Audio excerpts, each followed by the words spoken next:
So, you want to know everything you need to start producing? Well, you've come to the right place. Let's get into it.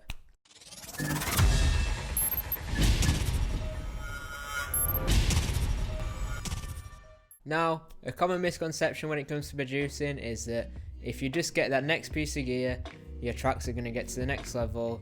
You know, you're going to be the world's best producer because you bought a new audio interface or something. Now, I'll tell you now for definite and from experience that this is not true. Your production is only going to get better by putting the hours in and putting in the practice you need. You could start producing with literally an iPhone or, an Android phone or anything. You can get GarageBand nowadays, BandLab. So you really don't need crazy gear to make good quality productions. I know plenty of people who've made some crazy stuff on phones and great sounding recordings just simply from an iPhone microphone. So don't think that this next piece of gear is going to take you to the next level, because only you yourself can take you to that next level. So let's get into the proper stuff. I'm going to be breaking down the top 5 things I think is most important when it comes to producing. But if you don't mind, before we get into that, just clicking that like button, because it'll help me push this content out to more people and just bring value to more people, and I really appreciate it. So thank you if you've done that. Now let's get into it. Now, number 1 on my list, you might have guessed it, it's going to be a laptop or a computer of some sort. I'm rocking the Apple MacBook 2017. I'll leave links to all my gear in the description, so you can click on that, take a look at it if you want to get the exact same setup as me. So yeah, I'm using the Apple MacBook 2017. Any MacBook is generally good for creating music. I would definitely recommend a MacBook. I know some people are very against MacBook and they're all about Windows gang, but I could not tell you a specific laptop to get or particular computer, but if you've got a good computer or anything, then you're going to be generally fine. One thing to bear in mind though is if you are wanting to use Logic, you're only going to be able to do this on Apple computers. Mentioning Logic is going to bring us nicely onto number 2 of our list, which is going to be a DAW, which is a digital audio workspace. Now this is basically going to be where you create your music. When it comes to deciding on a DAW, before you do, I do plenty of research on what you're wanting to do. Generally different DAWs are going to be better for different genres of music, I've found. I use Logic personally. I would definitely recommend Logic to anyone. It's really easy to pick up. You can learn it super quick. Obviously there's plenty of YouTube tutorials out there, including mine. Cheeky plug for you there. I also think it's very good for all genres, whether it be just songwriting, beat making, and we're also still pretty in the early stages of Logic, so there's definitely plenty of improvements, and as we all know, Apple are always making new great software and keeping up to date with the latest trends. Another DAW to mention is FL Studios, very popular amongst beat makers. A lot of people tend to hate on FL. If you're a beat maker, you might be thinking what, but yeah, I've known a lot of people to hate on FL if they're not beat makers in general. It's been called a lot of names in the past, but FL is generally great. You can have a great workflow. I've also heard it's pretty easy to pick up. There's also tons and tons of YouTube videos on that. You can also pick it up for as cheap as $80, I believe, which is crazy cheap for a DAW. I don't know how much you can do on the $80 version.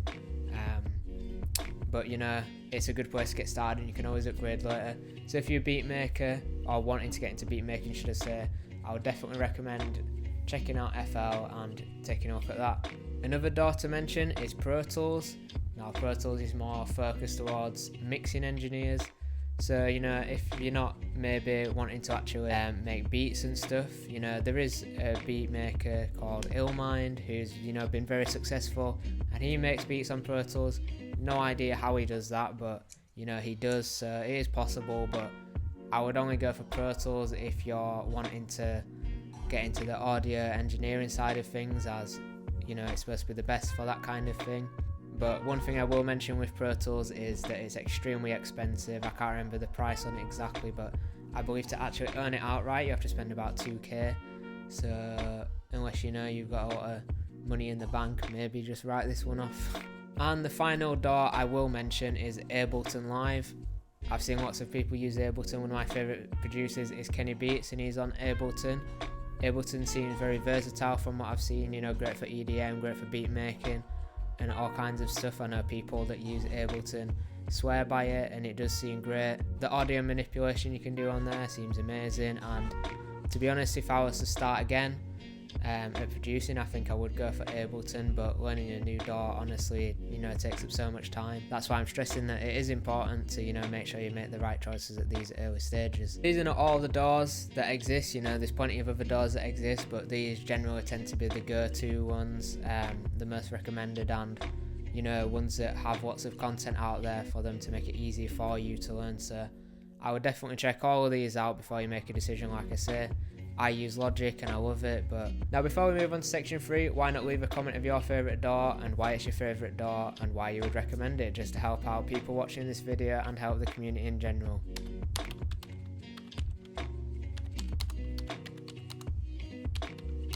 Now, number 3 on my most important things is headphones. We all need them. How are you going to make music if you don't have something to listen to it on? I'm using Audio-Technica headphones, I believe. I couldn't tell you the exact ones. Like I say, I'll leave you a link, but Audio-Technica have, a wide range of headphones, and all of them very affordable. I believe mine are around £50. Don't know exactly because it was a gift from my friends, but, they've served me great. They've got really great, response rates and great for mixing and all round producing, so I couldn't recommend these more. And like I said, they're only 50 quid, which if oh my god, sorry, yeah, they're only £50. So like I say, this is quite affordable for headphones, in terms of headphones, and good ones that you can mix on. You might have like a pair of Beats or something, which you might be thinking, oh, these cost £120, so surely they're better for mixing on, but this generally isn't the case, because Beats, they've been optimized for listening. They've got lots of high end, lots of low end, so it's not going to well to other speakers and stuff. This might not make sense to you, but do a little bit of research, and I assure you, like, something like the Audio-Technicas are going to be better to mix music on. There is, of course, tons of other great headphones out there, but this is just my recommendations on someone getting started, so I'm not going to recommend the most high-end equipment that I can find, because what's the point, you're just getting started. Now, moving on to number 4 is going to be studio monitors, which are these two things you can see right directly behind me. These are a similar thing to headphones, is they're to listen to music on, but basically the studio monitors are more like speakers.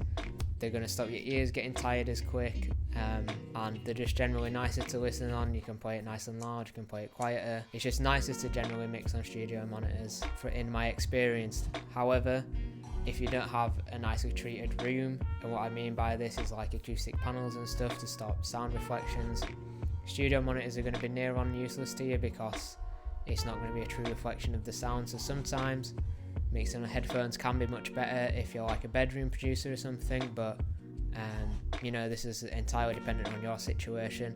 I use the Yamaha HS5s. Like I said before, there'll be a link to them in the description. They come in bigger sizes if you want a bigger ones. Another great recommendation I could tell you is the KRK Rocket speakers. Very similar, kind of value for money in terms of the Yamaha, but personally I would go for the Yamaha just because they've got a flatter response.